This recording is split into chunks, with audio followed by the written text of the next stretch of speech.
Bismillahirrahmanirrahim. Assalamualaikum warahmatullahi wabarakatuh. Innal hamdalillah nahmaduhu wa nasta'inuhu wa nastaghfiruh wa na'udzu billahi min shururi anfusina wa min sayyiati a'malina. May yahdihillahu fala mudilla lahu wa may yudlilhu fala hadiya lahu. Asyhadu an la ilaha illallah wahdahu la syarika lahu وأشهد أن محمدا عبده ورسوله اللهم صل وسلم على سيدنا وحبيبنا وشفيعنا وزخرنا ومولانا محمد. قال الله تعالى في كتابه الكريم يا أيها الناس اعبدوا ربكم الذي خلقكم والذين من قبلكم لعلكم تتقون. قال الله تعالى في كتابه العزيز يا أيها الذين آمنوا اتقوا الله حق تقاته ولا تموتن إلا وأنتم مسلمون واعتصموا بحبل الله جميعا ولا تفرقوا. صدق الله العظيم. قال النبي صلى الله عليه وسلم ومن أحيا سنتي فقد أحبني ومن أحبني كان معي في الجنة atau kama qala Rasulullah sallallahu alaihi wasallam. Alhamdulillah, apa khabar hadirin hadirat muslimin muslimat yang dirahmati Allah sekalian. Syukur pada Allah Subhanahu wa taala dengan sebanyak-banyak kalimah alhamdulillah yang kita ucapkan dalam keadaan lapang ataupun sempit, senang ataupun susah. Mudah-mudahan dengan kalimah alhamdulillah yang diucapkan ini semakin bertambah nikmat daripada Allah Subhanahu wa taala ke atas diri kita semua. Amin insya-Allah. Mudah-mudahan yang hadir bersalat berjemaah sebagaimana salat yang diajarkan oleh Nabi sallallahu alaihi wasallam, Allah berikan kita istiqamah sehingga akhir hayat kita untuk mendirikan salat sebagaimana salat Nabi sallallahu alaihi wasallam. Kita luruskan niat dan hati kita, hadirnya kita dalam kuliah ilmu dalam taman-taman syurga ini, ya ini semata-mata kerana untuk menarik rahmat Allah Subhanahu wa taala. Sesungguhnya beruntung orang-orang yang duduk dalam majlis ilmu kerana mereka duduk di dalam taman-taman syurga Allah Subhanahu wa taala. Min riyadil jannah. Bahkan bukan saja mereka duduk dalam taman-taman syurga Allah, bahkan ketika mana dia berada dalam majlis ilmu, dia akan didoakan dengan dua doa oleh para malaikat alaihi salatu wassalam. Selama mana dia duduk dalam majlis ilmu, dia mendengar, dia mencatat, dia menghafal, dia mengingat, dia memahami, menghayati, malaikat tidak putus-putus, tidak akan berhenti mendoakan dua doa ini. Sebab itu ingatan buat diri saya dan kita semua ibu ayah sekalian, sambil kita dengar kuliah ilmu, ambil manfaat ilmu, jangan lupa panjatkan doa pada Allah Subhanahu wa taala. Kerana apa? Dua doa akan dibacakan berterusan sampailah habis tasbih kafarah yang kita sebutkan nanti. Sampai di hujung kuliah nanti, malaikat akan doa dengan dua doa ini. Apakah doa itu? Allahumma ghfir lahu warhamhu. Ya Allah, ampunkanlah dirinya dan rahmatilah dirinya. Subhanallah. Yang doa bukan manusia, yang doa bukan ustaz, yang doakan bukan orang alim, yang mendoakan itu siapa? Makhluk yang tidak pernah melakukan dosa pada Allah. Makhluk yang tidak memiliki nafsu dalam diri mereka. Makhluk yang tidak pernah berehat, tidak pernah berhenti dalam mentaati Allah. Itulah para malaikat alaihi salatu wassalam. Ketika Allah perintahkan mereka untuk turun melihat orang-orang yang duduk dalam majlis ilmu, Allah beritahu pada mereka, turunlah kalian ke langit bumi, turunlah kalian melihat orang-orang yang berada dalam majlis ilmu, lalu berikan kepada mereka tiga perkhabaran ini. Yang pertama, orang yang duduk dalam majlis ilmu, illa nazalat alaihimus sakinah. Yang orang-orang yang duduk dalam taman-taman syurga, di atas muka bumi lagi, Allah berikan ketenangan, kebahagiaan dalam hati mereka. Al-ghina'u fi qalbih. Allah berikan kekayaan dalam jiwa mereka. Allah berikan ketenangan dalam hati mereka. Yang mana ketenangan itu takkan kita dapat melainkan duduk dalam majlis ilmu saja. Dan syukur, tahniah kepada pengurusi dan barisan ahli jawatan kuasa masjid, seolah-olah duduk dalam Raudhatul Jannah. Subhanallah. Kapet pun dah kapet Raudhah ni tuan-tuan. Seolah, tapi tuan-tuan jangan pula nanti buat umrah datang masjid ni ya. Sebab sama je kapet macam kapet Masjid Madinah tuan-tuan. Kita datangkan motivasi, mudah-mudahan yang hadir ini semuanya nama tersenarai untuk masuk dalam taman-taman syurga Allah SWT. Amin. Amin insya-Allah. Hadirin hadirat muslimin muslimat, salawat dan salam kita ucapkan kepada baginda Nabi sallallahu alaihi wasallam. Mudah-mudahan dengan salawat yang kita ucapkan ini Allah angkat dosa-dosa kita. Allah maafkan kesilapan-kesilapan kita dan Allah naikkan darjat kedudukan kita. Wa rufi'at lahu 'ashrun darajat. Orang yang berselawat ke atas Nabi SAW, setiap satu selawatnya itu Allah akan naikkan 10 darjat kedudukan. Bayangkan tuan-tuan ibu ayah berselawat 100 kali sehari, 1000 kali sehari, ikhlas kerana Allah. Mudah-mudahan tinggi darjat kita di pandangan Allah SWT. Amin, amin, insyaAllah. Hadirin hadirat muslimin muslimat, hari ini kita akan bawakan tadabbur kisah daripada Al-Quran. Kerana apa? Rasulullah tidak diutus begitu sahaja, melainkan Rasulullah diutus untuk membawa sebuah kitab yang mana kitab ini melengkapi kitab-kitab Nabi terdahulu. Musaddiqan lima baina yadayhi. Semua apa yang ada dalam isi Taurat, Injil, Zabur, apa yang ada di dalam suhuf Nabi Ibrahim dan suhuf Nabi-Nabi terdahulu, Allah Ta'ala kumpulkan, himpunkan dalam sebuah kitab yang bernama Al-Quran. Itulah kitab yang Nabi bawakan sebagai petunjuk jalan, sebagai peringatan, sebagai khabar gembira kepada orang-orang beriman kepada Allah Subhanahu wa taala. Sebagaimana Allah sebutkan, ya ayuhan nas qad ja'atkum mau'izatun mir rabbikum wa shifaa'un lima fis sudur wa hudaw wa rahmatan lil mu'minin. Wahai manusia, wahai sekalian manusia, telah datang kepada kalian akan satu peringatan yang jelas dan terang daripada Tuhan kalian, yakni penerangan yang menjawab setiap persoalan dalam kehidupan kalian. Bahkan ia adalah syifa'ul lima fi sudur, penawar bagi hati-hati manusia. Wahudan, petunjuk hidayah. Warahmatan lil mu'minin, dan kasih sayang Allah ke atas orang beriman. Sebab itu dalam perjalanan sirah hidup Nabi SAW, Nabi dibekalkan dengan Al-Quran. Nabi dibekalkan dengan wahyu. Kerana apa?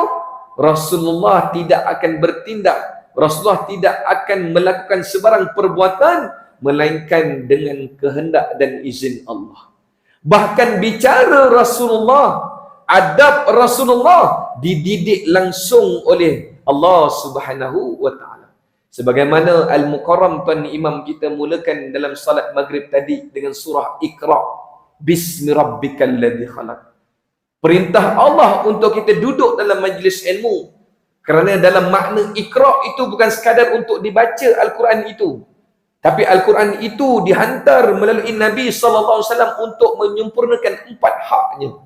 Yang pertama, Al-Quran bukan sekadar untuk dibaca, walaupun makna Iqra itu baca, tetapi dalam Al-Quran juga Allah Ta'ala perintahkan bukan sekadar kalian baca, walaupun dengan baca juga kalian akan dapat manfaat, tapi Quran juga untuk kalian fahami, tadabburi, hayati, selidiki apa yang ada dalam Al-Quran yang Allah khabarkan pada Nabi SAW. Setiap persoalan yang Allah Ta'ala berikan pada Nabi, setiap ujian yang Allah berikan pada Nabi SAW, Allah jawab dengan Al-Quran. Qad ja'atkum mau'izatun mir rabbikum. Ya, ini bila Nabi menghadapi sebarang ujian dalam kehidupan, jawapan Allah berikan melalui Al-Quran. Hari ini tuan-tuan, ibu ayah, kita tak perlu tunggu masalah, kita tak perlu tunggu sebarang persoalan. Sebelum datang masalah dan persoalan dalam hidup, Allah dah berikan Quran sebagai jawapan yang lengkap, betul? Tapi soalannya, berapa ramai daripada kita yang nak baca, nak belik, nak faham Al-Quran? Bahkan hari ini ada orang pula kata, Ustaz, kalau masjid tu luar daripada waktu salat, tak payahlah baca Quran, laungkan dekat corong-corong masjid surau. Ada tak? Ada. Kenapa? Ada orang dengar Quran dia lunak. Ada orang dia dengar Quran dia rasa seronok. Ada orang dia dengar Quran dia rasa sayu. Ada orang dengar Quran dia rasa bertambah iman. Ada orang dia dengar Quran dia rasa sebab. Tapi ada orang dia dengar Quran dia rasa menyampah. Ada orang dia dengar Quran dia rasa sesak. Ada orang dia dengar Quran dia rasa penat, beban. Sebab apa? Sebab sesungguhnya Quran itu kalam Allah. Sebab itu dalam kuliah ini kita nak cari di mana getaran hati, Tak kala kita membicarakan tentang kisah-kisah dalam Quran yang Allah rakamkan untuk Nabi sallallahu alaihi wasallam dan seluruh umat Nabi sallallahu alaihi wasallam. Supaya apa? Allah sebut dalam surah Al-Anfal supaya kita dapat hakikat Quran. Innamal mu'minuna alladhina idza dzukirallah wajilat qulubuhum. Pertama, orang mukmin itu siapa? Yakni orang mukmin bila sebut tentang Allah. Di mana kita nak sebut tentang Allah kalau bukan kita melihat, memahami Allah melalui Al-Quran. Bila kita nak faham Allah, bila sebut tentang kebesaran keagungan Allah, apa dia? Wajilat qulubuhum, bergetar hati kita. Tapi kenapa hati kita tak bergetar bila sebut kebesaran Allah? Bila sebut tentang ayat-ayat suci Allah? Kerana hati ini telah ditutup rapat oleh Allah SWT. Kenapa ditutup rapat?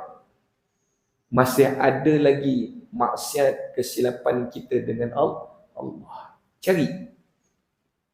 Kalau kita rasa lazat, lunak dengan Quran, tuan-tuan, ibu ayah sekalian, itu tanda hati kita masih bergerak, masih bergetar kerana Allah SWT. Kita rasa lunak, imam tadi baca subhanallah. Kita rasa seronok, iqra' bismi rabbikal ladzi khalaq, khalaqal insana min 'alaq. Kita seronok dengar tuan-tuan, itu tanda hati kita masih hidup. Tapi bila kita mula rasa menyampah orang baca Quran, kenapalah Pak Imam ni pilih surah panjang-panjang? Kenapalah tak pilih surah Inna A'tayna je? Ni kan solat maghrib macam contoh kan tuan-tuan. Kita bertawar-menawar dengan Allah, bertawar-menawar dengan agama Allah, kita tawar-menawar dengan sunnah Rasulullah SAW. Itu tanda hati kita belum jumpa kelunakan, belum jumpa kemanisan dengan Al-Quran. Wa idza tuliyat 'alaihim ayatu zadatuhum imana. Kalau dah jumpa getaran hati kerana Allah, dah jumpa gerun hati kerana Allah, dia akan naik pada makam yang kedua. Bila baca firman Allah, tuliyat 'alaihim ayatuhu zadatuhum iman, bertambah-tambah iman dan yakin kepada Allah SWT. Bila bertambah iman dan yakin pada Allah, wa ala rabbihim yatawakkalun, menjadilah diri kita orang yang bergantung harap dengan Allah SWT. Kuncinya kat mana? Cari getaran hati. Di mana getaran hati nak jumpa? Kita membaca Al-Quranul Karim. Sebab itu insya-Allah mulai malam ini kita akan bawakan kisah-kisah dan sirah yang ada dalam Quran. Setiap kali Nabi SAW berhadapan dengan ujian, setiap kali Nabi berhadapan dengan halangan-halangan dakwah, Allah akan bantu Nabi. Allah akan bantu Nabi dengan cara apa? Allah akan khabarkan kisah-kisah Nabi-Nabi, Rasul-Rasul umat terdahulu. Betul? Kenapa Allah nak khabarkan? Apa relevannya kisah-kisah yang ada dalam Quran?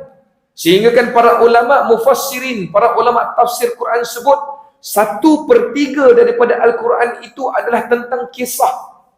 1/3 daripada Quran itu adalah berkenaan sirah, tentang perjalanan kehidupan umat terdahulu. Apa pentingnya untuk kita tahu? Apa pentingnya untuk kita kaji? Allah sebut pada Nabi SAW, wa kullan naqussu min amba'ir rusul ma nusabbitu bihi fuadak. Apa tujuannya? Aku khabarkan kisah-kisah Nabi-Nabi dan Rasul terdahulu. Aku khabarkan kisah-kisah umat terdahulu untuk apa? Ma nusabbitu bihi fuadak, untuk menguatkan yakin dalam hatimu wahai Muhammad. Dan Quran bukan untuk Muhammad sallallahu alaihi wasallam sahaja, tapi Quran untuk seluruh umat Nabi sallallahu alaihi wasallam. Berpeganglah dengan Quran, berpeganglah dengan sunnahku, berpeganglah dengan sunnah Khulafaur Rasyidin, berpeganglah dengan ulama-ulama muktabar yang mengikuti mereka. Kita tidak akan sesat atas muka bumi Allah. Kita tidak akan tersesat, tidak akan terseleweng atas muka bumi Allah. Yang penting fa in tanaza'tum fi syai'in farudduhu ila Allahi war Rasul.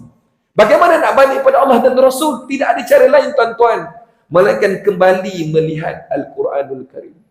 Dan Allah khabarkan pada kita kisah-kisah menarik. Untuk apa? Untuk hidupkan hati kita. Pertama, tujuan kisah Allah rakam dalam Quran nak kuatkan hati kita. Nak kuatkan keyakinan Rasulullah sallallahu alaihi wasallam.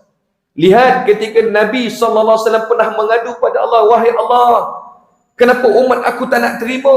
Kenapa umat aku ni keras? Kenapa umat aku ni menentang aku, ya Allah? Tuan-tuan lihat apa kaedah Allah pujuk Nabi.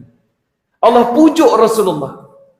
Allah tahu Nabi dalam keadaan beban, Nabi dalam keadaan tertekan. Allah sebut pada Nabi SAW. Wa idh qala Musa liqaumihi ya qaumi lima tu'dhunani wa qad ta'lamuna anni rasulullahi ilaikum.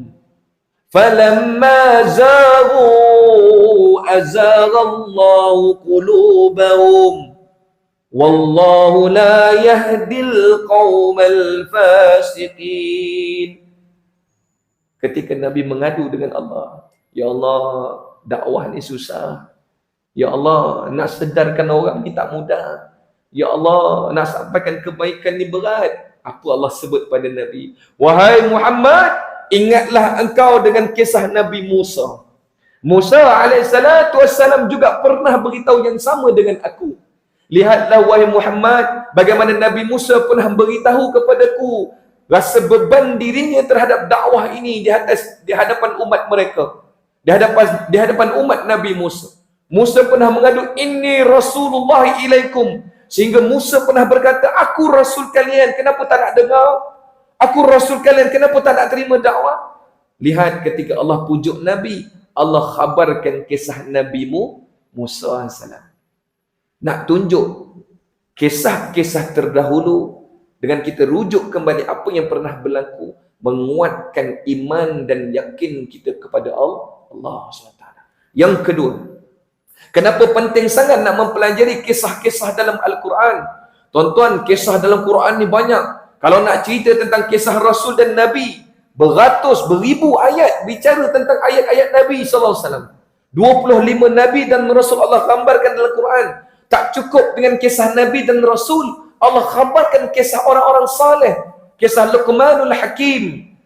Kisah bagaimana Ashabus Sabti. Kisah Ashabul Jannatain. Kisah Ashabul Kahfi. Kisah Zulkarnain. Kisah Ashabul Qaryah. Kenapa Allah gambarkan untuk Nabi? Tujuan yang kedua, nak beritahu pada kita hadirin hadirat, betapa Al-Quran itu bukan kalimah Nabi SAW. Quran itu bukan percakapan Nabi. Wa ma biqaulin bashar. Bukan perkataan Nabi, tapi perkataan Allah SWT. Nak beritahu yang kedua, mukjizat Nabi luar biasa.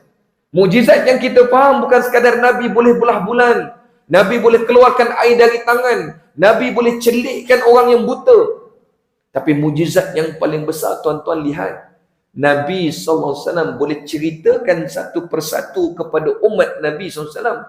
Nabi boleh ceritakan satu persatu kepada orang musyrikin Mekah tentang umat terdahulu, meskipun Nabi tak pernah duduk dengan umat terdahulu. Betul? Nabi tak pernah duduk dengan Nabi Isa. Jarak Rasulullah dengan Nabi Isa 622 tahun. Bagaimana mungkin Nabi Muhammad nak tahu cerita Nabi Isa, tapi nak lihat tunjukkan Quran tu hebat, Rasulullah boleh cerita satu persatu tentang Nabi Isa. Bahkan Allah Ta'ala berikan pada Nabi kelebihan itu. Nabi boleh digambarkan bagaimana Nabi Isa memiliki sahabat bernama Hawariyun dan sebagainya. Nak tunjukkan, apakah lagi kita tidak mahu memahami Quran? Apakah lagi kita masih lagi nak menafikan kebenaran Al-Quran? Subhanallah. Sebab itu hadirin hadirat muslimin muslimat, syukur kepada Allah, pada malam ini kita akan lihat nanti kenapa di sebalik kisah-kisah ini Allah khabarkan pada Nabi. Sebab Allah nak tunjukkan sekurang-kurangnya ada 7 sifat, personality, ciri-ciri manusia itu diangkat menjadi Nabi dan Rasul alaihissalam. Bila kita bicarakan 7 sifat dan ciri-ciri ini, bukan bermaksud lepas ni kita pun nak jadi Nabi, tuan-tuan. Dah tak ada Nabi dah lepas ni. Tapi kita nak belajar ikut ciri-ciri dan sifat-sifat itu. Amin.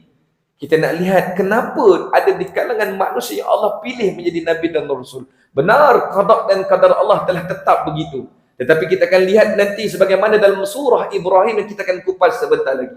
Dalam surah Ibrahim ayat 9, 10, 11, 12 menggambarkan 7 ciri-ciri manusia yang Allah pilih keistimewaan itu sehingga mereka diangkat menjadi Rasul dan Nabi alaihi salatu wassalam.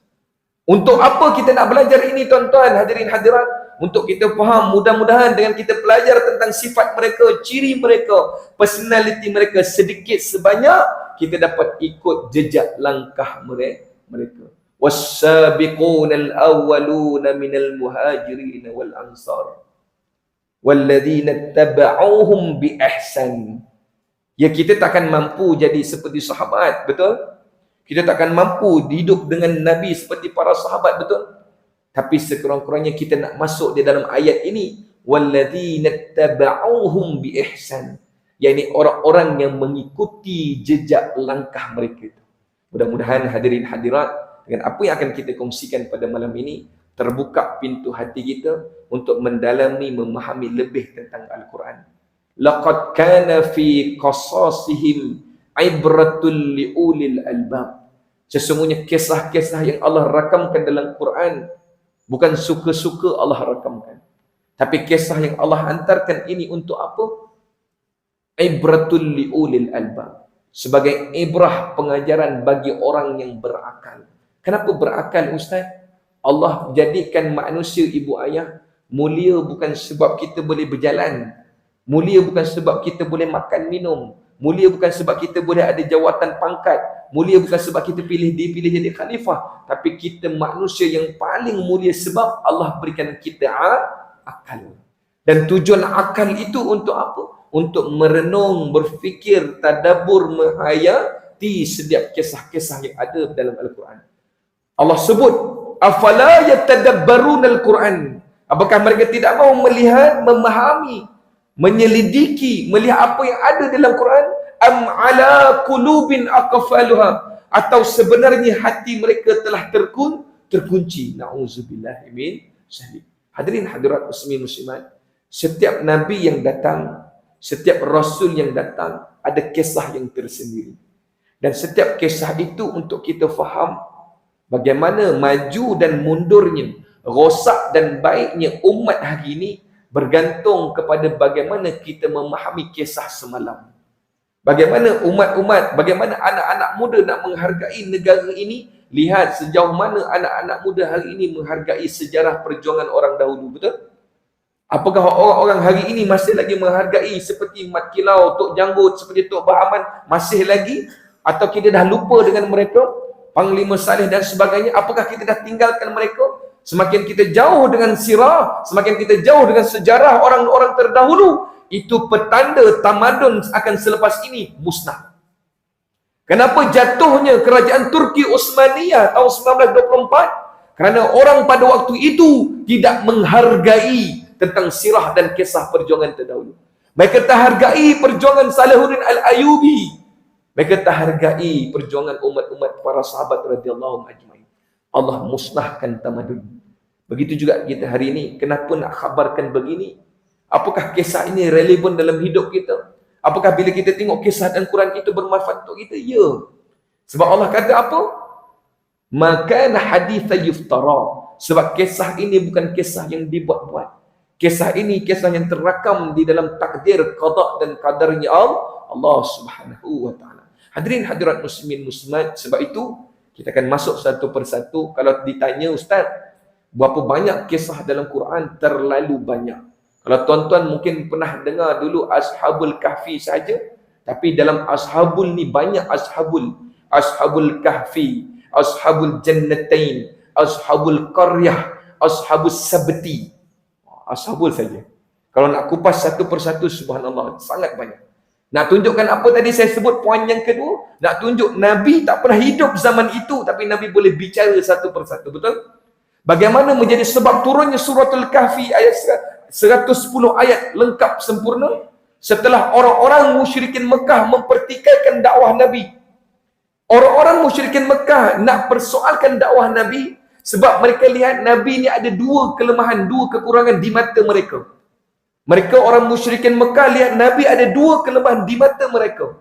Yang pertama kelemahan di mata mereka, kalau benar Nabi membawa perkara yang benar, Nabi membawa dakwah yang hak, Nabi adalah Rasul utusan Tuhan, kenapa yang ikut Nabi orang miskin, orang susah, orang lemah, betul? Kenapa di awal-awal kemunculan Rasulullah sebagai Nabi, yang ikut Nabi semua adalah hamba, orang miskin, orang susah yang tidak berpangkat, betul? Yang pertama. Ini hujah orang musyrikin Mekah nak menolak dakwah Nabi SAW. Hujah kedua, kenapa mereka tak nak terima Nabi SAW? Mereka kata Nabi ini al-abtar. Apa maksud abtar, Ustaz? Tuan-tuan baca dalam surah paling pendek dalam Quran. Inna a'tainakal kautsar fasalli li rabbika wanhar inna syani'aka huwal abtar. Apa maksud abtar, Ustaz? Orang musyrikin Mekah kata apa? Muhammad tak boleh diikuti sebab Muhammad ada kelemahan. Apa kelemahannya? Muhammad tak ada keturunan. Semua anak-anak lelaki Muhammad, Qasim dan Ibrahim meninggal dunia waktu kecil, betul? Orang Arab melihat kalau satu orang lelaki itu ada keturunan anak lelaki yang ramal, itu bermaksud keturunan dia hebat. Itu bermaksud dia layak untuk dilantik jadi pemimpin. Tapi Rasulullah, Allah uji sebaliknya, betul? Qasim lahir umur 30 tahun Nabi, meninggal dunia selepas 6 hari lahir. Ibrahim, anak Nabi bersama dengan Maria Al-Kibtiyah, meninggal dunia dalam beberapa hari. Nak tunjukkan tidak ada pewaris anak lelaki yang akan mewaris kehidupan Nabi selepas itu, betul? Tapi nak tunjukkan di sini kebenaran yang Allah berikan pada Nabi, kebenaran hak yang Allah berikan pada Nabi bukanlah bersandarkan kepada keturunan. Benar atau hebatnya satu orang manusia itu bukan pada siapa yang mengikutinya. Mungkin pada zahir orang melihat Nabi yang mengikuti Nabi orang susah, orang miskin, para hamba sahaya. Tapi hakikatnya Nabi adalah manusia yang paling terbaik yang mereka sendiri akui. Mereka sendiri akui bahawa Nabi itu datang daripada keturunan yang baik, betul? Nabi datang daripada keturunan yang hebat, daripada keturunan Qusay, Kilab bin Murrah, Murrah bin Ka'ab, keturunan yang sangat mulia. Dia tahu Nabi berketurunan sampai Nabi Ibrahim AS. Tapi kenapa mereka menolak? Kenapa mereka mencipta-cipta sebab untuk menolak? Sebab mereka sombong. Mereka sombong dengan Allah. Orang yang sombong dengan Allah, Allah akan tutup mata hatinya daripada kebenaran. Wa na'udzubillahi min zalik. Kita yang boleh duduk dalam kuliah dengan ilmu, saya yakin orang yang boleh duduk dalam kuliah ilmu, dia tak ada sombong. Amin, insyaAllah. Kalau dia ada sombong, dia tak boleh duduk. Aba wastakbar. Sifat orang sombong, orang riak, dia tak boleh terima nasihat dan teguran. Tapi selagi kita boleh terima, saya orang tegur, saya boleh terima. Saya kalau orang tegur, saya boleh tundukkan. Itu maksud hati saya masih baik. Tapi tak kalau orang nasihat saya, orang tegur saya tak boleh terima. Saya membenarkan diri saya lalu menyalahkan orang lain. Itu tanda hati saya telah ditutup oleh Allah Subhanahu wa ta'ala. Hadirin hadirat muslimin muslimat yang dirahmati Allah. Sebab itu kita nak kongsikan sedikit cebisan daripada ayat Quran surah Ibrahim ayat 9 hingga ayat 12 menggambarkan siapa itu Nabi. Setiap Nabi dia datang dengan ujian masing-masing. Tapi ujian yang paling besar adalah Nabi SAW. Sebab itu Nabi Rasulullah SAW dipanggil sebagai Sayyidul Anbiya minar Rasul. Penghulu bagi seluruh Nabi dan Rasul. Pertamanya sebab beban yang Nabi lalui tak sama dengan beban Nabi dahulu. Allah himpunkan semua masalah yang pernah berlaku pada umat dahulu. Allah himpunkan semua maksiat yang pernah berlaku pada umat dahulu. Allah berikan satu pakej yang lengkap kepada Nabi SAW. Zaman dahulu, Nabi-Nabi mereka berhadapan dengan masalah yang khusus. 1-2 masalah saja. Tetapi Rasulullah lihat hari ini, orang melakukan maksiat sebagaimana umat Nabi dahulu yang ingkar. Allah hantarkan kisah-kisah nak didik Nabi SAW. Dan mudah-mudahan apa yang disampaikan malam ini mendidik kita untuk memiliki 7 sifat ini. Allah Subhanahu wa ta'ala menyebutkan dalam surah Ibrahim ayat yang ke-9 hingga ayat yang ke-12. A'udzubillahi minasyaitonir rajim. Bismillahirrahmanirrahim. Alam ya'tikum naba'ul ladzina min قبلكم قوم نوح وعاد وثمود والذين من بعدهم لا يعلمهم إلا الله جاءتهم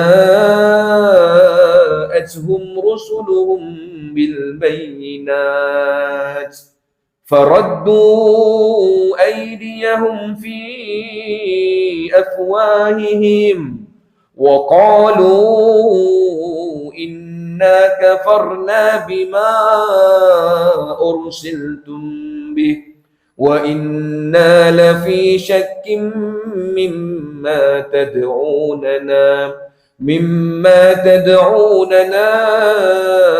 إليه مريب. Sadaqallahul Azim. Ayat 9 hingga ayat 12 gambarkan ciri para nabi. Tuan-tuan lihat, Allah Ta'ala uji para nabi sebagai syarat keimanan.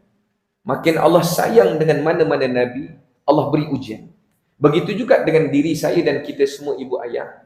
Bila Allah beri ujian sakit, ujian kesihatan, ujian rezeki, ujian manusia, ujian dunia, apa saja ujian yang kita hadapi hari ini, jangan sedih, jangan duka cita, jangan rasa Allah tinggalkan kita.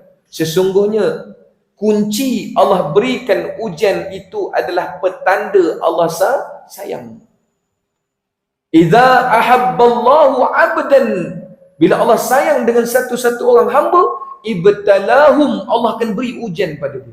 Apatah lagi para nabi dan rasul alaihi salatu wasallam, Allah beri ujian mereka. Allah nak tengok bagaimana mereka mampu sabar, mereka mampu bertahan dengan ujian Allah.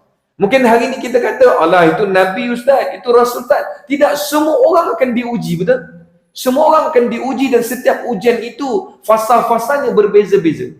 Setiap orang akan berhadapan dengan dinding-dinding ujian yang berbeza, tak sama. Tetapi bagaimana kita respon, bagaimana kita bertindak balas dengan ujian itu yang menentukan tahap kadar keimanan kita pada Allah SWT.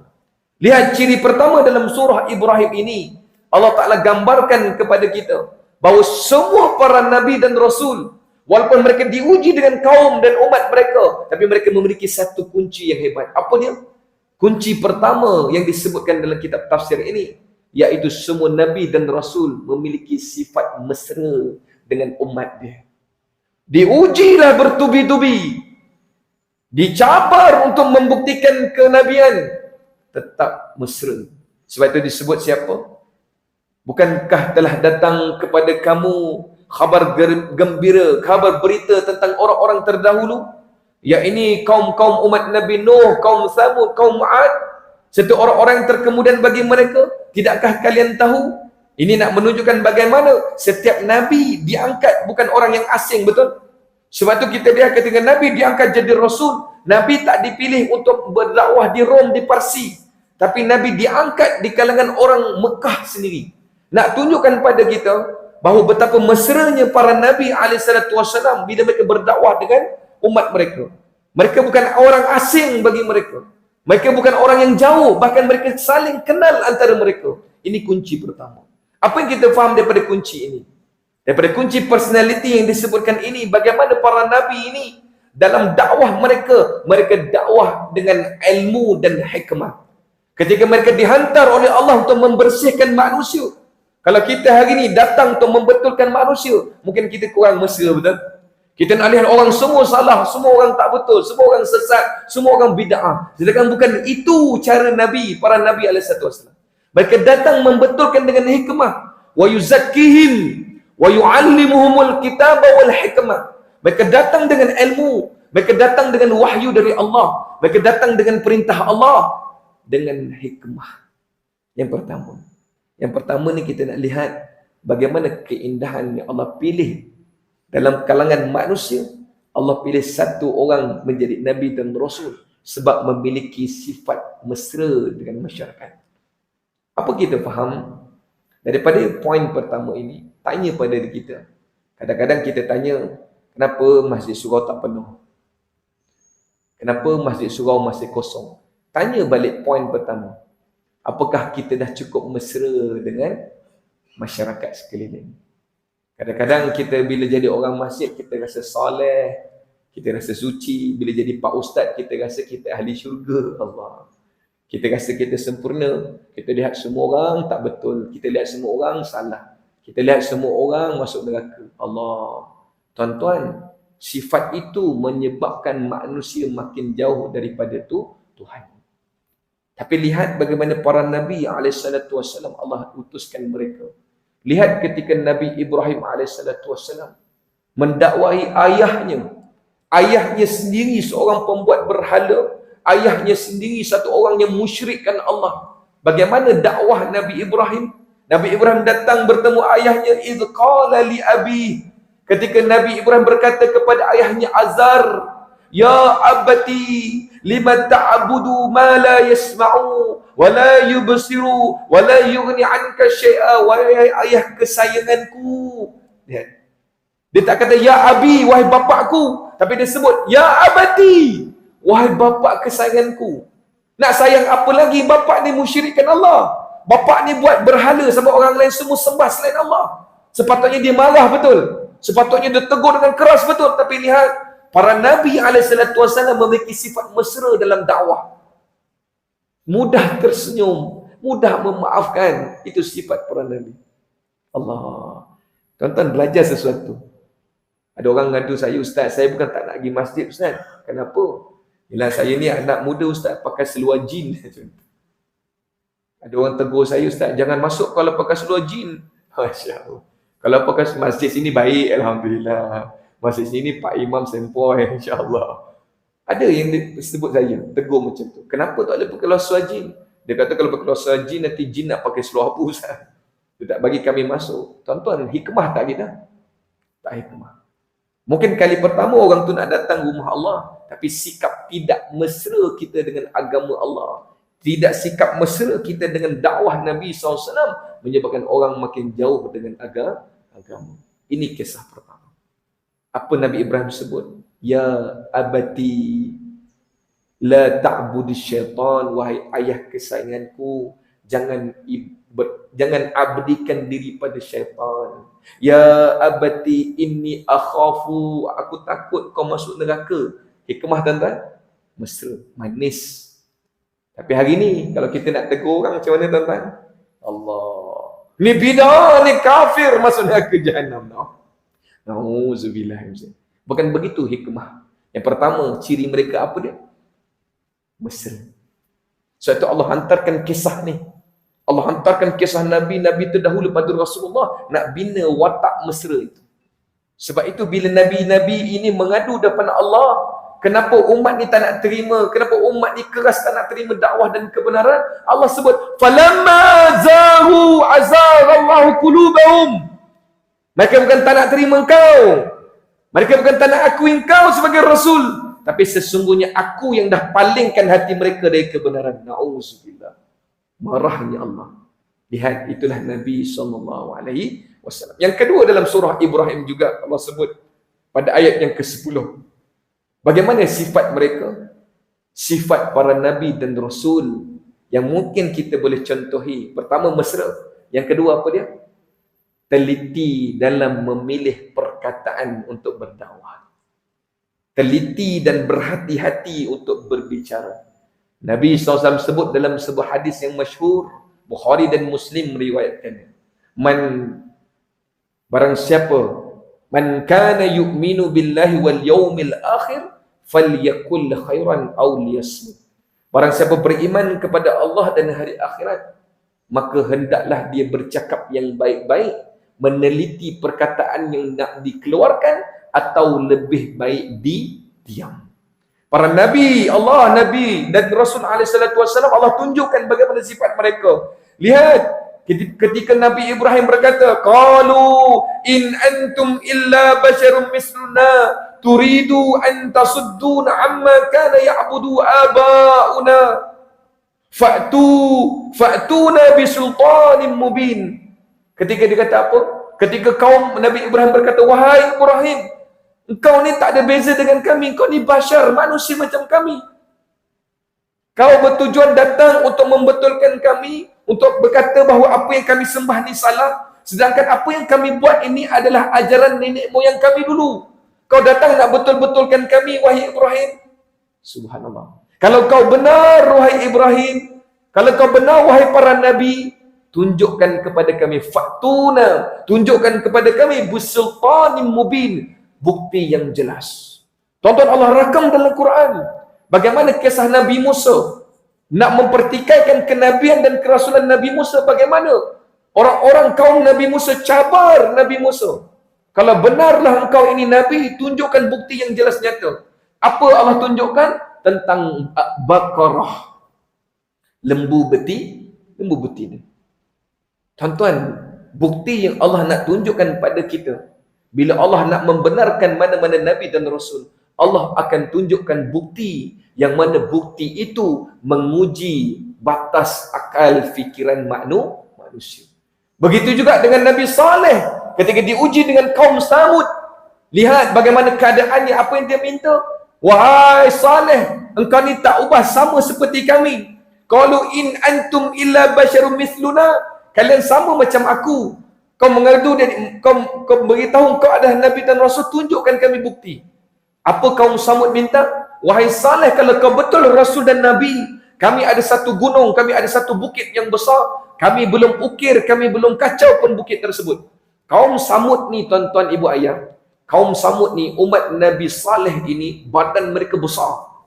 Dikatakan dalam riwayat sirah, dalam kitab Bidayatul Hidayah, Bidayah wan Nihayah Imam Ibn Katsir, disebut dalam kitab Qisasul Anbiya, Dr. Umar Sulaiman Al-Ashqar, besarnya kaum Samud ini, kepala mereka sebesar muka pintu rumah kita.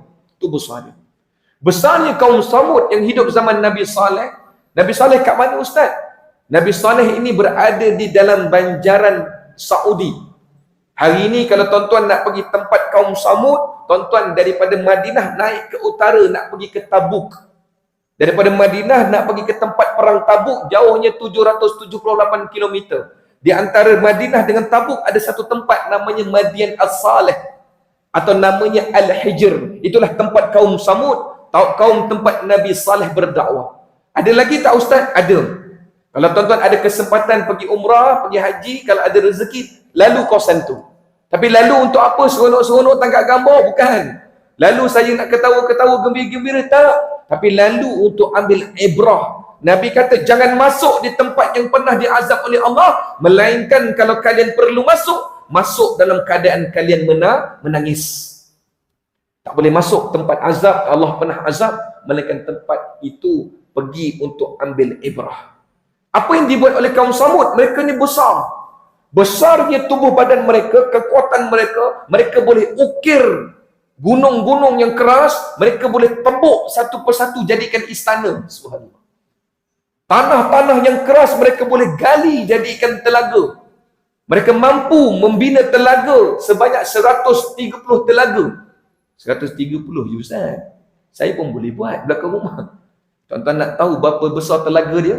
Satu telaga kaum Samud sebesar 13 km persegi.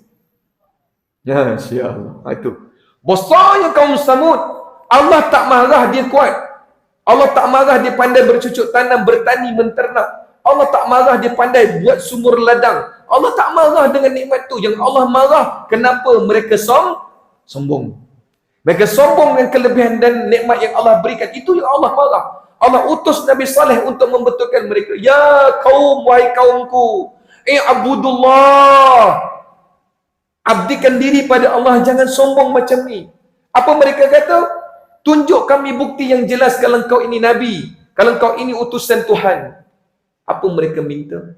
Kalau engkau betul Nabi, wahai Saleh, ada satu bukit batu yang besar, kami tak pernah tarah, kami tak pernah ukir, kami tak pernah sentuh. Kalau engkau Nabi, wahai Saleh, kau benar, wahai Saleh, keluarkan dari batu itu unta yang sempurna. Subhanallah.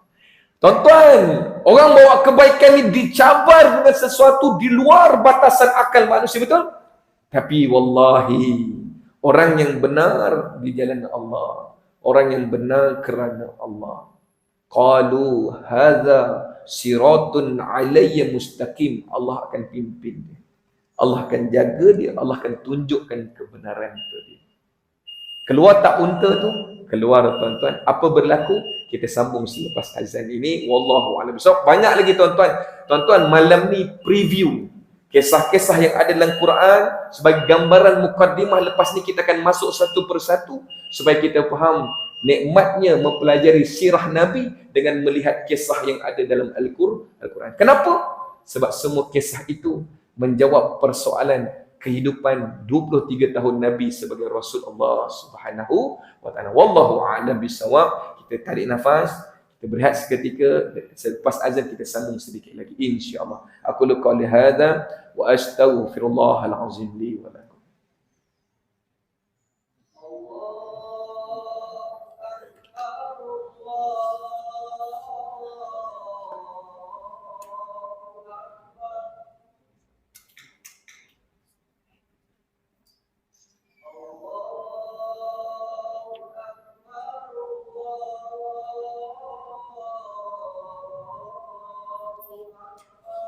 Allahu akbar, Allah.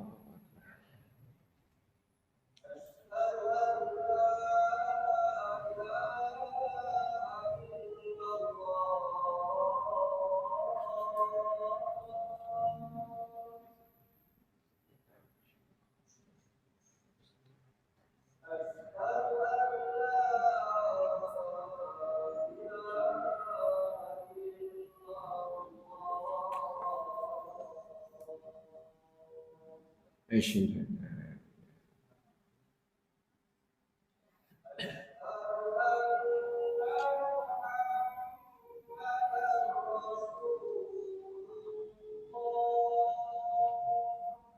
asyhadu anna Muhammadar Rasulullah.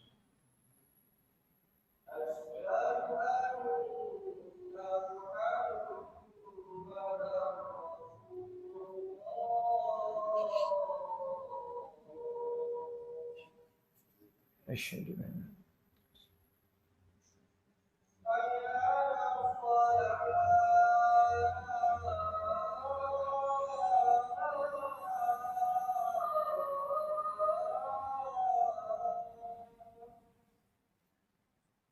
la haula wa la quwwata illa billah.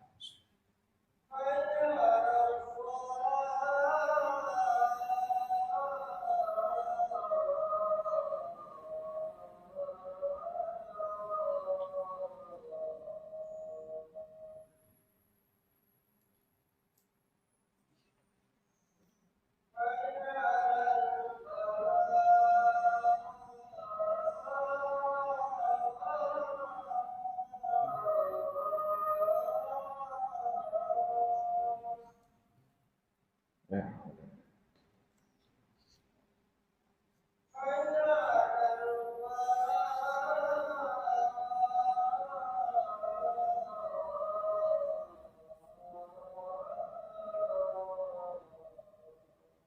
La haula wa la quwwata illa billah.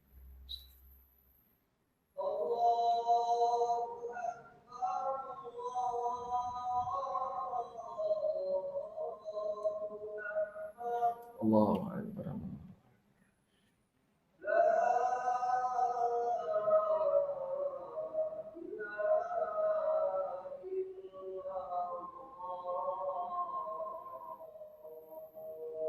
La ilaha illallah Muhammadur Rasulullah. Allahumma rabb hadhihi ad-da'wati tammah was-salati al-qa'imah. Adi sayyidina Muhammadin wasilata wal fadilah wa syarafa wad darajata 'alata ar-rafi'ah. Wa ba'ath al-maqama mahmudan alladhi wa'adta. Innaka la tukhliful mi'ad. Alhamdulillah wassalatu wassalamu ala Rasulillah wa ala alihi wa sahbihi wa man wala. Subhanaka la ilma lana illa ma 'allamtana innaka antal alimul hakim. La haula wa la quwwata illa billahil aliyyil azim. La haula wa la quwwata illa bika ya arhamar rahimin. Hadirin hadirat muslimin muslimat yang dirahmati dan dikasihi Allah sekalian, kita sambung sedikit lagi pada malam ini dengan tajuk tadabbur kisah dalam Al-Quran. Dalam kisah-kisah Quran ini adalah sebuah proses perjalanan dakwah Nabi sallallahu alaihi wasallam. 23 tahun Nabi menerima Al-Quran. Setiap ayat itu Allah turunkan, Allah menjawab persoalan dalam hidup Nabi. Lihat ketika orang-orang musyrikin bertanya, wahai Muhammad, gambarkan kepada kami, sifatkan kepada kami Tuhan engkau. Turun ayat Quran Jawab bagi Nabi SAW, Qul huwallahu ahad, Allahus samad, sampai habis ayat. Ketika Nabi SAW berhadapan dengan orang musyrikin Mekah, wahai Muhammad, kita bincang elok-elok, jangan kacau agama kami dan kami tak kacau agama engkau. Apa kata kita bermuhadanah? Apa maksud muhadanah? Kita bincang elok-elok.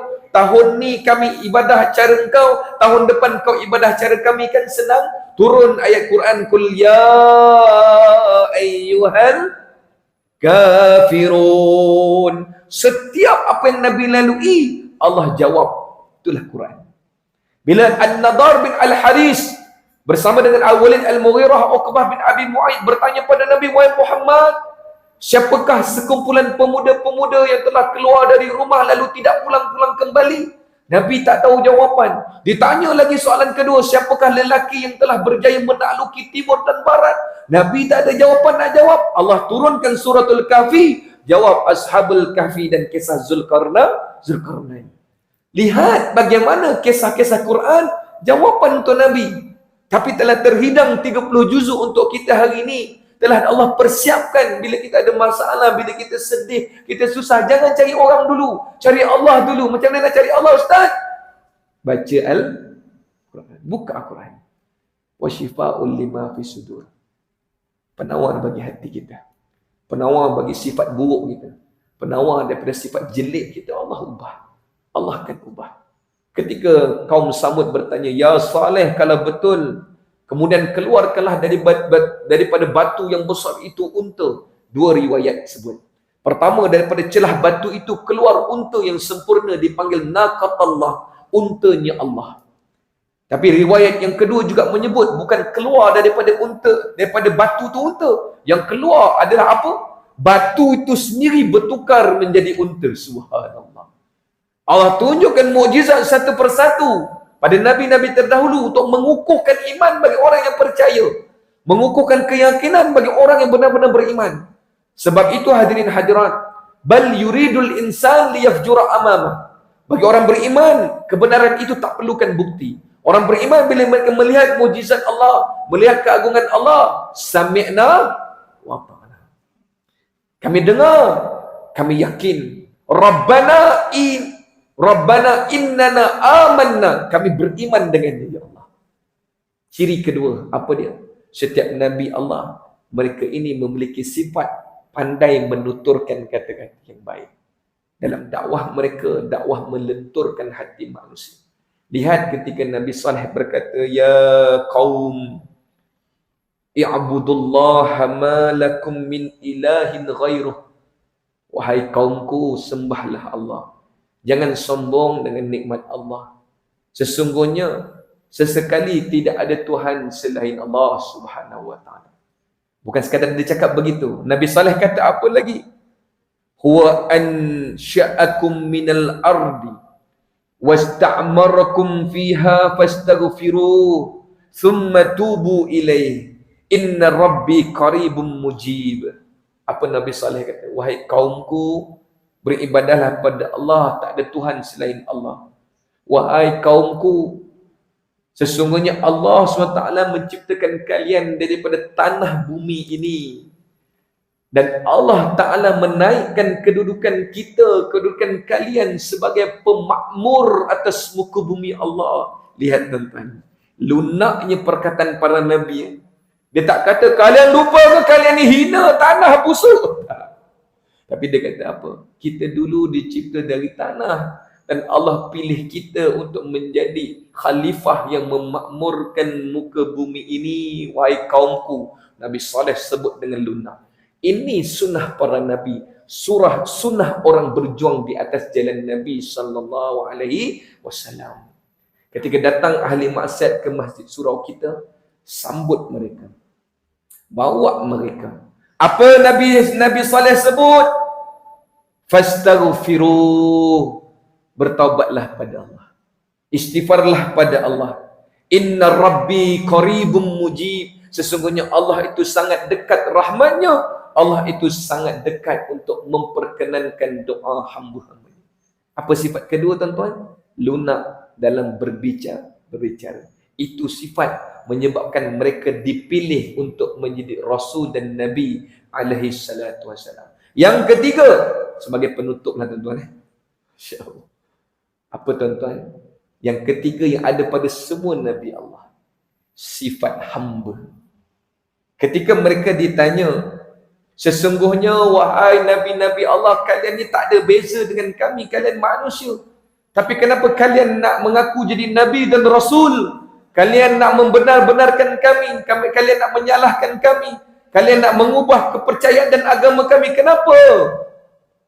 Tuan-tuan, apa yang mereka sebut?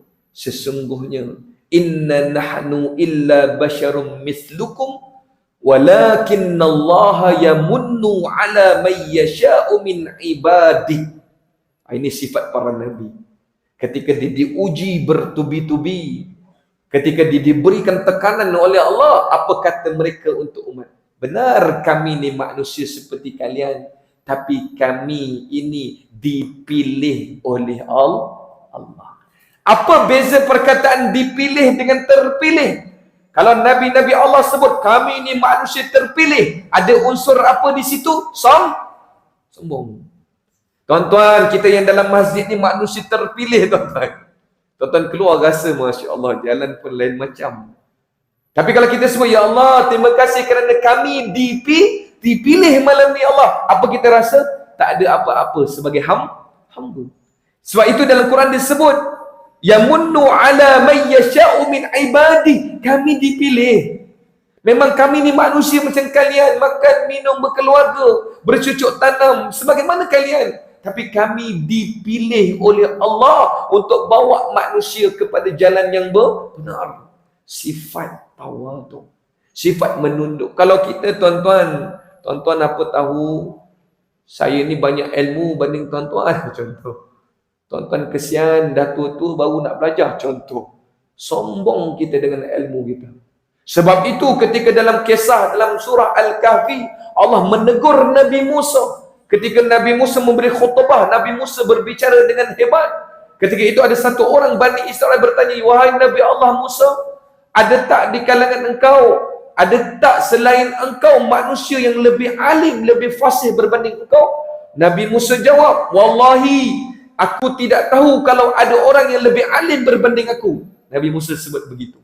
Allah tegur Nabi Musa, wahai Musa, lupakah engkau bahawa sesungguhnya ada yang lebih alim, lebih tahu ilmu berbanding engkau? Allah hantarkan Nabi Khidir alaihissalatu wassalam. Nak tunjukkan pada kita ciri ketiga para Nabi dan Rasul, mereka ini tawaduk. Sebagai penutup, ciri yang keempat. Ustaz ada 7 Ustaz. Tak apa, kita simpan bulan depan boleh? Kita simpan. Bagi banyak takut lupa, tuan-tuan. Bagi 7 nanti ingat satu je. Dia ingat yang dia seronok je, tuan-tuan. Dia ingat yang dia dah ada je. Yang dia tak ada tu dia tak nak buat. Apa yang pertama tadi? Ciri para Nabi dan Rasul, Allah khabar dalam Quran, mereka ini mesra. Masuk dalam masyarakat. Lunak dengan masyarakat. Faham masalah masyarakat. Hari ni kita ejen-ejen dakwah, kita orang-orang masjid surau kena ada sifat mesra. Hajak orang ke rumah Allah. Dengan cara apa sekalipun, bawa orang supaya mesra dengan rumah Allah, selesa dengan rumah Allah. Ini bukan rumah individu, bukan rumah kita. Ini rumah Allah Subhanahu wa taala. Yang kedua, apa sifat dan ciri para rasul? Memilih tutur kata yang baik. Kan Haji fokus, subhanallah. Memilih tutur kata yang baik. Yang ketiga, sifat para nabi dan rasul, mereka tunduk. Mereka merendah diri tak kala ditanya, kalian ni manusia sama macam kami. Apa mereka jawab? Benar, kami manusia. Kami sama. Walakin, tapi kami. Walakin Allah yamunnu ala man yasha'u min ibadih. Tapi kami dipilih oleh Allah SWT. Sebagai penutup, kunci yang keempat, ciri-ciri yang ada kepada para Nabi SAW, apa dia? Allah sebut dalam ayat surah Ibrahim ayat 9 hingga 12. Kunci yang keempat, orang yang berjaya di hadapan Allah, orang yang hebat di pandangan Allah. Tips yang keempat, sabar. Ketika diuji bertubi-tubi para nabi-nabi terdahulu, apa mereka buat? Sabar. Allah sebut pada ayat yang ke-12, ketika mereka ini diuji oleh Allah, mereka berserah diri pada Allah. Wa ma lana alla natawakkala 'ala Allah wa qad hadana subulana wa lanasbiranna 'ala ma adaitumuna wa 'ala Allahi falyatawakkalul mutawakkilun. Sifat sabar.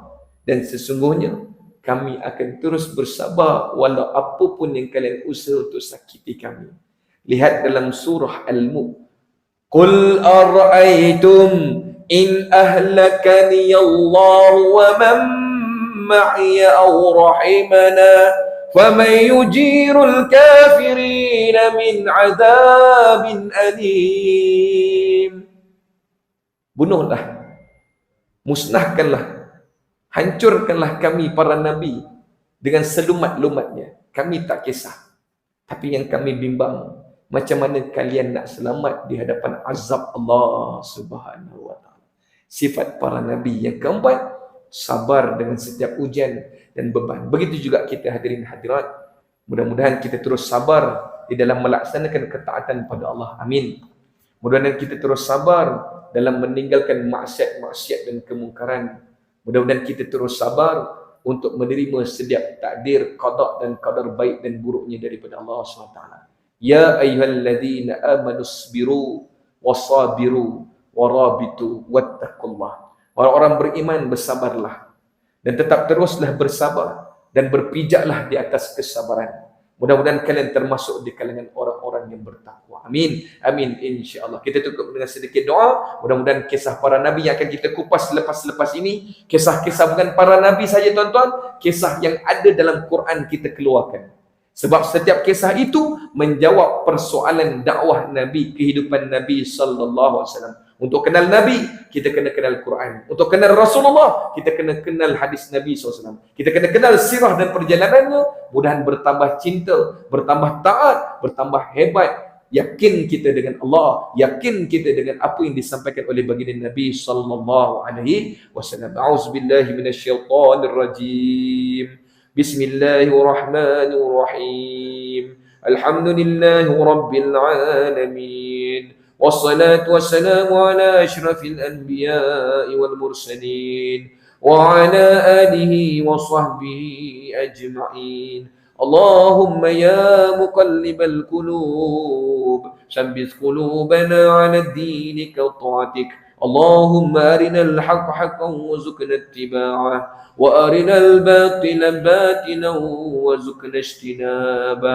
Ya Allah, ya Tuhan kami, wahai Tuhan yang maha membolak-balikkan hati kami, Kau tetap teguhkan hati kami di atas landasan agama-Mu, ya Allah. Wahai Tuhan yang maha membolak-balikkan hati kami, Kau tetap teguhkan hati kami, cinta dan taat setia kami kepada baginda Nabi sallallahu alaihi wasallam. Ya Allah, ya Tuhan kami mohon rahmat-Mu, ya Allah. Kami mohon rahmat dan balas kasihan-Mu, ya Allah. Jangan Engkau tinggalkan diri kami sendirian, ya Allah. Walaupun sekelip mata, ya Allah. Kami serahkan diri kami, hidup dan mati kami, seluruh ikhtiar dan tawakal kami hanya kepadamu, ya Allah. Allahumma Rabbana innana amanna faghfir lana dhunubana wa qina azaban nar.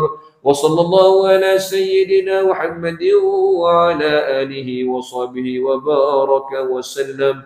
Walhamdulillahi rabbil alamin. Taqabbalallahu minkum.